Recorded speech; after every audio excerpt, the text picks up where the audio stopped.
Hello and welcome to Storytime. Alright, we are going to continue on with The Prophet.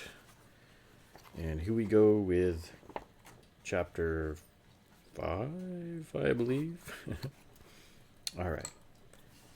And it's getting pretty close to bedtime, so enjoy a little bedtime story. Then one of the judges of the city stood forth and said, "Speak to us of crime and punishment." And he answered, saying, "It is when your spirit goes wandering upon the wind, that you alone and unguarded commit a wrong unto others, and therefore unto yourself. And for that wrong committed must you knock and wait a while unheeded at the gate of the blessed. Like the ocean is your God self. It remains forever undefiled, and like the ether it lifts but the winged. Even like the sun is your God self. It knows not the ways of the mole, nor seeks it the holes of the serpent. But your God self dwells not alone in your being. Much in you is still man, and much in you is not yet man. But a shapeless pygmy that walks asleep in the mist searching for its own awakening, and of the man in you would I now speak. For it is he, and not your God self, nor the pygmy in the mist, that knows crime and the punishment of crime. Oftentimes have I heard you speak of one who commits a wrong, as though he were not one of you, but a stranger unto you, and an intruder upon your world. But I say that even as the holy and the righteous cannot rise beyond the highest which is in each one of you, so the wicked and the weak cannot fall lower than the lowest which is in you also.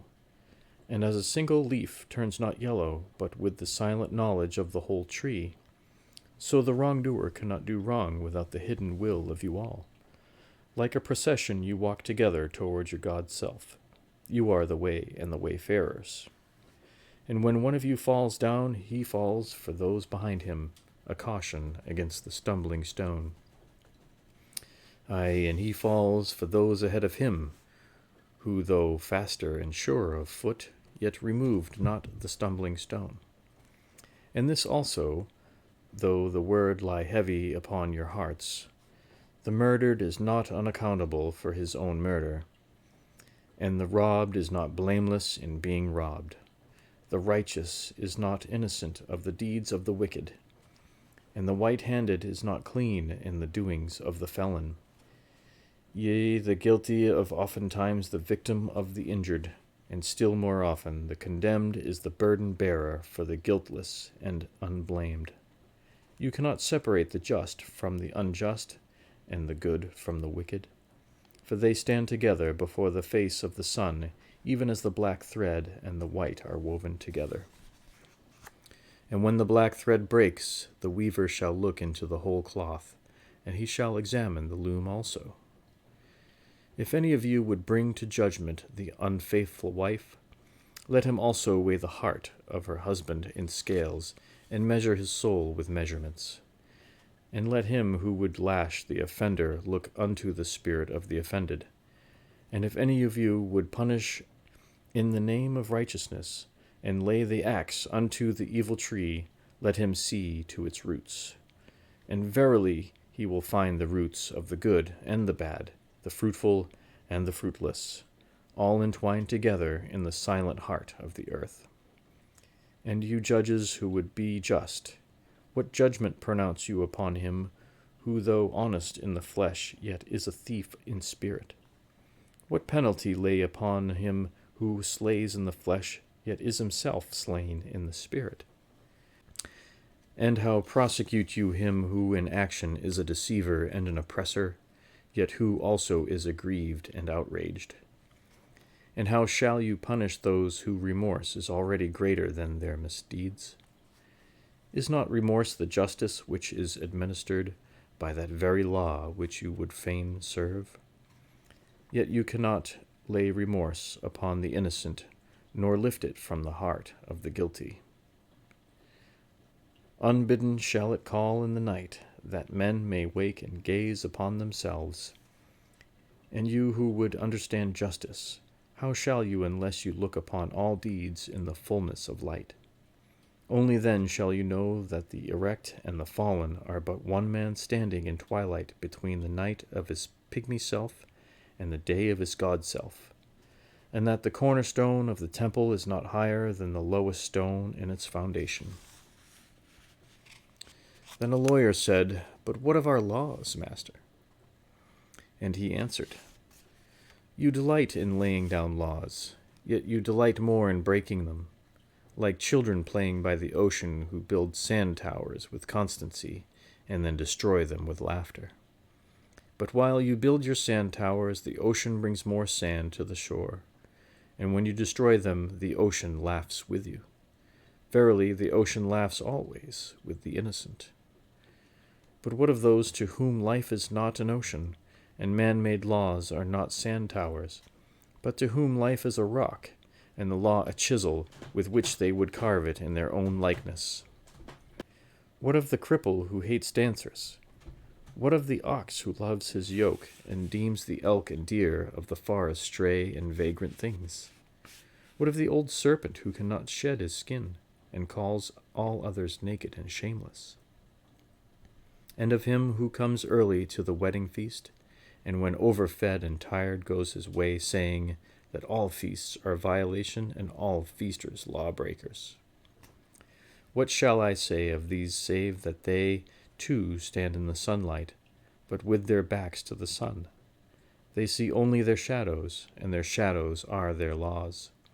And what is the sun to them but a caster of shadows? And what is it to acknowledge the laws, but to stoop down and trace their shadows upon the earth? But you who walk facing the sun, what images drawn on the earth can hold you? You who travel with the wind, what weather vane shall direct your course? What man's law shall bind you if you break your yoke but upon no man's prison door? What laws shall you fear if you dance but stumble against no man's iron chains? And who is he that shall bring you to judgment if you tear off your garment, yet leave it in no man's path? People of Orphalese, you can muffle the drum, and you can loosen the strings of the lyre, but who shall command the skylark not to sing? And an orator said, "Speak to us of freedom." And he answered, "At the city gate and by your fireside I have seen you prostrate yourself and worship your own freedom, even as slaves humble themselves before a tyrant and praise him though he slays them. I, in the grove of the temple and in the shadow of the citadel, I have seen the freest among you wear their freedom as a yoke and a handcuff. And my heart bled within me, for you can only be free when even the desire of seeking freedom becomes a harness to you, and when you cease to speak of freedom as a goal and a fulfillment. You shall be free indeed when your days are not without a care, nor your nights without a want and a grief, but rather when these things girdle your life, and yet you rise above them naked and unbound. And how shall you rise beyond your days and nights unless you break the chains which you at the dawn of your understanding have fastened around your noon hour? In truth, that which you call freedom is the strongest of these chains, though its links glitter in the sun and dazzle your eyes. And what is it but fragments of your own self would you discard that you may become free? If it is an unjust law you would abolish, that law was written with your own hand upon your own forehead. You cannot erase it by burning your law books, nor by washing the foreheads of your judges, though you pour the sea upon them. And if it is a despot you would dethrone, see first that his throne erected within you is destroyed. For how can a tyrant rule the free and the proud, but for a tyranny in their own freedom and a shame in their own pride? And if it is a care you would cast off, that care has been chosen by you rather than imposed upon you. And if it is a fear you would dispel, the seat of that fear is in your heart and not in the hand of the feared. Verily all things move within your being in constant half-embrace, the desired and the dreaded, the repugnant and the cherished, the pursued and that which you would escape. These things move within you as lights and shadows in pairs that cling. And when the shadow fades and is no more, the light that lingers becomes a shadow to another light. And thus your freedom, when it loses its fetters, becomes itself the fetter of a greater freedom. And the priestess spoke again and said, Speak to us of reason and passion. And he answered, saying, Your soul is oftentimes a battlefield, upon which your reason and your judgment wage war against your passion and your appetite. Would that I could be the peacemaker in your soul, that I might turn the discord and the rivalry of your elements into oneness and melody. But how shall I, unless you yourselves be also the peacemakers, nay, the lovers of all your elements? Your reason and your passion are the rudder and the sails of your seafaring soul. If neither your sails or your rudder be broken, you can but toss and drift, or else be held at a standstill in mid-seas. For reason ruling alone is a force confining, and passion unattended is a flame that burns to its own destruction. Therefore let your soul exalt your reason to the height of passion, that it may sing, and let it direct your passion with reason, that your passion may live through its own daily resurrection, and like the phoenix rise above its own ashes. I would have you consider your judgment and your appetite, even as you would two loved guests in your house. Surely you would not honor one guest above the other, for he who is more mindful of one loses the love and the faith of both. Among the hills, when you sit in the cool shade of the white poplars, sharing the peace and serenity of distant fields and meadows, then let your heart say in silence, God rests in reason. And when the storm comes, and the mighty wind shakes the forest, and thunder and lightning proclaim the majesty of the sky, then let your heart say in awe, God moves in passion. And since you are a breath in God's sphere, and a leaf in God's forest, you too should rest in reason and move in passion. And a woman spoke, saying, Tell us of pain. And he said, Your pain is the breaking of the shell that encloses your understanding, even as the stone of the fruit must break, that its heart may stand in the sun, so must you know pain. And could you keep your heart in wonder at the daily miracles of your life, your pain would not seem less wondrous than your joy. And you would accept the seasons of your heart, even as you have always accepted the seasons that pass over your fields.